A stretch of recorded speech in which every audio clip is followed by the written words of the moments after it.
En el último día del G7, Ucrania volvió a ser la protagonista.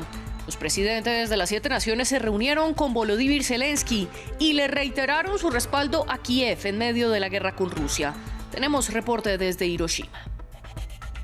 Ucrania insiste en que sus tropas todavía están en Bakhmut, a pesar de que la milicia Wagner y el Ministerio de Defensa ruso sostienen que ya controlan toda la ciudad. Incluso el presidente Vladimir Putin felicitó a sus militares por la toma. Ampliamos desde el terreno. Nueva tregua en Sudán. El ejército afirmó que pactaron un cese al fuego con los paramilitares, que entrará en vigor el lunes y durará 7 días. Es para proteger a los civiles y no se habla aún de una salida negociada a este conflicto. Bienvenidos a las noticias de France 24. Feliz domingo para todos ustedes. Yo soy María Clara Calle y es un placer acompañarlos. Iniciamos esta ronda informativa hablando del G7. Hoy fue el último de los 3 días de la cumbre en Japón y Ucrania fue el tema central. El presidente de Estados Unidos, Joe Biden, se reunió con su homólogo ucraniano Volodymyr Zelensky y anunció un nuevo paquete de ayuda militar por $375 millones, que incluye municiones y vehículos blindados. Desde Hiroshima, la periodista Luza Medina nos cuenta más. El Grupo de los 7 reitera su apoyo a Ucrania en el último día de la jornada de la cumbre. Coincidieron en que continuará su compromiso en brindar asistencia diplomática, financiera, humanitaria y militar a Ucrania, y reafirmaron su determinación de restaurar la paz en Ucrania y mantener el orden internacional. La visita de Zelensky buscó dar un mensaje de fuerza y unión de los líderes para mantener el orden internacional y reiterar su apoyo a Ucrania. 2 países ausentes del G7, pero que ocuparon las conversaciones del día, fueron Rusia y China. Cuando se le preguntó al primer ministro de Japón, Fumio Kishida, sobre su rol con China, aseguró que trabajará en construir una relación estable basada en el diálogo para trabajar en los retos internacionales. También hizo énfasis en que Hiroshima fue la oportunidad para mostrarle a los líderes las consecuencias de una bomba atómica. Nuevamente vimos las principales avenidas de la ciudad cerradas y repletas de oficiales para garantizar la seguridad durante la visita de los líderes de los países más poderosos del mundo en el Museo de la Paz. En los alrededores se observaban pancartas de civiles pidiéndole a China y a Rusia que retiren su apoyo a las continuas actividades de Corea del Norte y en contra de la cumbre del G7 tras catalogarla de imperialista. Los ciudadanos de una ciudad sobreviviente del desastre nuclear esperan que la cumbre no se quede en acciones escritas en un papel. Mientras tanto, en Ucrania hay versiones encontradas sobre si los rusos ya controlan o no Bakhmut. La milicia Wagner y el Ministerio de Defensa ruso dan por sentada su victoria en la ciudad, pero el ejército ucraniano y el presidente Volodymyr Zelensky lo niegan. En Kharkiv está Catalina Gómez Ángel, nuestra enviada especial a Ucrania, y desde allí nos envió el siguiente reporte. Al principio hubo una confusión durante la presencia del presidente ucraniano Volodymyr Zelensky en la cumbre del G7 en Japón al contestar una pregunta de los periodistas que tenía 2 partes y se daba por entendido, o algunos lo entendieron así, de que él decía que Bakhmut ya no estaba en control de las fuerzas ucranianas. Esto fue desmentido rápidamente por su jefe de prensa y por él mismo en una rueda o en un encuentro con los periodistas hoy, que decía que las tropas ucranianas seguían teniendo presencia en esta ciudad por la que los rusos llevan peleando más de 10 meses y que está totalmente destruida, como así lo recordaba también el presidente Zelensky. Estas declaraciones iban en la misma línea del Ministerio de Defensa, de la viceministra, que hablaba de que todavía tenían control de algunas edificaciones civiles y también industriales, pero especialmente del comandante de las fuerzas terrestres de Ucrania, el general Alexander Sersky, que hablaba que si bien tenían el control de una mínima parte de la ciudad, sería importante de cara a una ofensiva futura. Él hablaba y recordaba que las tropas ucranianas han venido retomando el control de territorios en el norte y en el suroeste de la ciudad, y hablaba de que estas posiciones allí serían importantes de cara a un cerco táctico, que es lo que estaría planeando Ucrania en el futuro, según por lo menos lo que dice el ejército de este país. Cambiamos de noticia para hablar de elecciones. Cerca de 10 millones de griegos están llamados a votar en las parlamentarias de este domingo. La disputa está principalmente entre el partido Nueva Democracia del primer ministro conservador Kyriakos Mitsotakis y Syriza, el principal colectivo opositor liderado por el izquierdista Alexis Tsipras. Pero el gobierno llega bajo presión por las críticas que ha recibido tras la catástrofe ferroviaria del 28 de febrero, en el que murieron 57 personas. Veamos. Una nueva Grecia. Esa es la promesa del primer ministro Kyriakos Mitsotakis, si es reelegido. Antes de la votación de este domingo, el jefe de gobierno de derechas insiste en su balance económico. Destaca el auge del sector turístico y la reducción de las tasas de desempleo tras años de crisis. El ex primer ministro Alexis Tsipras es el hombre que quiere impedirle un segundo mandato. El líder del partido izquierdista, Syriza, gobernó Grecia entre 2015 y 2019. Su campaña se ha centrado principalmente en la catástrofe ferroviaria, en la que murieron 57 personas a principios de año. Aunque la economía griega parece haberse recuperado, el país sigue plagado de problemas como el aumento del costo de la vida y la escalada de los precios de la energía. Hace poco 50 euros daban para mucho. Ahora 50 euros apenas alcanzan para una bolsa o dos de comida y la calidad no es la misma. No podemos permitirnos lo bueno. La vida, sobre todo para los jóvenes, es muy difícil. Un alto nivel de desempleo, no hay perspectivas de trabajo y se quedan sin dinero a mitad de mes. Por primera vez, el país utilizará un sistema de votación de representación proporcional, lo que significa que los partidos necesitan al menos un 46% para obtener la mayoría absoluta en el Parlamento de 300 escaños. Los sondeos sitúan al actual primer ministro en cabeza, por delante de Tsipras, pero lejos de la mayoría necesaria. Si ningún partido consigue la victoria, cada uno recibirá un mandato de 3 días para formar una coalición. Para Syriza, eso significaría unirse con al menos otros 2 partidos de izquierdas, pero las opciones son limitadas. El Partido Comunista ha declarado que rechazaría cualquier tipo de alianza y el Partido Socialista PASOK también está reacio a unir fuerzas. Si no se acuerda una coalición, Grecia tendrá que celebrar nuevas elecciones. La segunda vuelta de las presidenciales en Turquía es el próximo domingo 28 de mayo.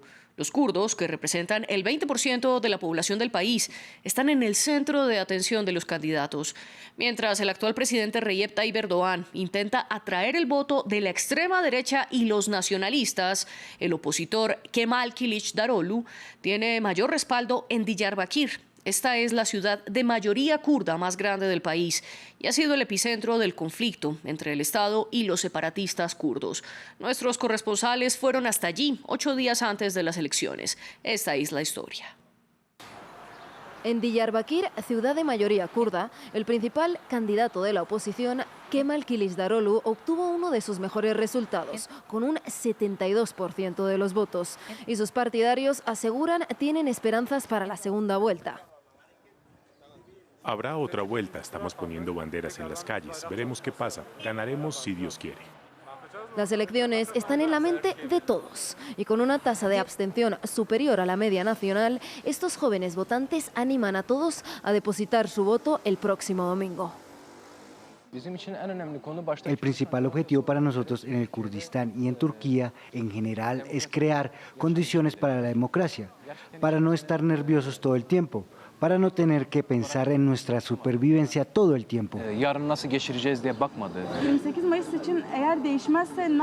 Si nada cambia el 28 de mayo tendré mucho miedo. Tendré que salir menos, hablar menos, quizás seamos aún menos libres que antes. Esta región vota principalmente al partido prokurdo HDP. Sus miembros se han presentado recientemente bajo una bandera diferente, por si intentan ilegalizar su partido. Obtuvieron menos escaños en el Parlamento que en 2018.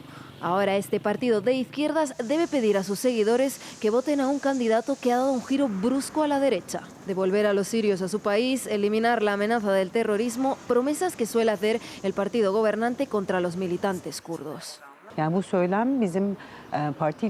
Este tipo de discurso no se ajusta a los valores de nuestro partido. Creo que es una estrategia de campaña. Podría tener un efecto negativo en los votantes kurdos, pero como en la primera vuelta creo que obedecerán las instrucciones del partido. Pero ya sabes, sea Kılıçdaroğlu u otro, apoyaríamos a cualquiera contra el presidente. La coalición de Erdogan ha avanzado en Diyarbakir.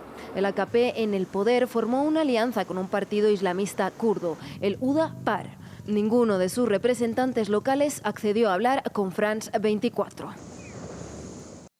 De Europa nos vamos a África. En Sudán pactaron un nuevo cese al fuego por 7 días, según confirmó el ejército del país. Pero ni las fuerzas oficiales ni los paramilitares de las fuerzas de apoyo rápido hablan de una salida negociada al conflicto. Y las treguas siguen siendo únicamente para no atacar a los civiles. El alto el fuego entraría en vigor el lunes por la noche, hora local. Veamos más en el siguiente reporte. Los combates siguen causando estragos en la capital sudanesa, pero en Jeddah hay indicios de un avance diplomático. Estados Unidos y Arabia Saudita han anunciado un acuerdo entre las dos facciones enfrentadas en Sudán. Es un acuerdo de cese al fuego de 7 días y se renovará automáticamente hasta que alcancemos un alto al fuego permanente. Está previsto que el alto al fuego comience el lunes por la noche. Hasta entonces, el ejército sudanés y las fuerzas de apoyo rápido han acordado abstenerse de buscar ventajas militares. El acuerdo fue negociado por Washington y Riad al margen de la cumbre de la Liga Árabe. No es el primer alto el fuego que se anuncia y las treguas anteriores han sido violadas, pero la declaración afirma que este acuerdo es el primero de este tipo. A diferencia de anteriores cese al fuego, el acuerdo alcanzado en Jeddah fue firmado por las partes y contará con el apoyo de un mecanismo de supervisión del alto el fuego, apoyado por Estados Unidos, Arabia Saudita y la comunidad internacional. Tras 5 semanas de conflicto, los enfrentamientos entre el ejército y el grupo paramilitar Fuerzas de Acción Rápida han llevado al país a una situación insostenible. Los combates han causado centenares de muertos y más de 1 millón de desplazados. En noticias de nuestra región hablamos de El Salvador. Ayer sábado hubo una estampida en el estadio de Cucastatlán, en San Salvador. Hasta ahora se reportan 12 muertos y cerca de 100 heridos. La desbandada se produjo cuando los aficionados intentaban ingresar a una de las zonas del estadio para ver el partido de fútbol entre el Alianza y el Futbolistas Asociados Santanecos. El presidente Nayib Bukele anunció que harán una investigación exhaustiva y la Policía Nacional explicó lo sucedido. En esa sobresaturación y en esa lentitud de ingresos se aglomeró un aproximado entre 400 y 500 personas. Y con el afán de ver el partido, algunos aficionados quisieron abrir el portón y cuando lo abre ya se genera una turba que algunos le llamamos estampida, pero ya cuando una turba se da de esa magnitud, definitivamente que ahí las personas, algunos caen, otros quedan debajo, el oxígeno empieza a faltar. Y en México murieron 10 personas durante un tiroteo en un rally en Baja California, en el norte del país. Concretamente, el ataque fue en la ciudad de Ensenada y dejó 9 heridos. Lo que se conoce hasta ahora es que personas con armas largas salieron de una camioneta gris y comenzaron a disparar contra los pilotos. El fiscal general del estado, Ricardo Iván Carpio, comisionó a un grupo especial para investigar este tiroteo. La Unión Europea dijo estar preocupada por las suspensiones de candidaturas en Guatemala y pidió que no se obstruya la participación.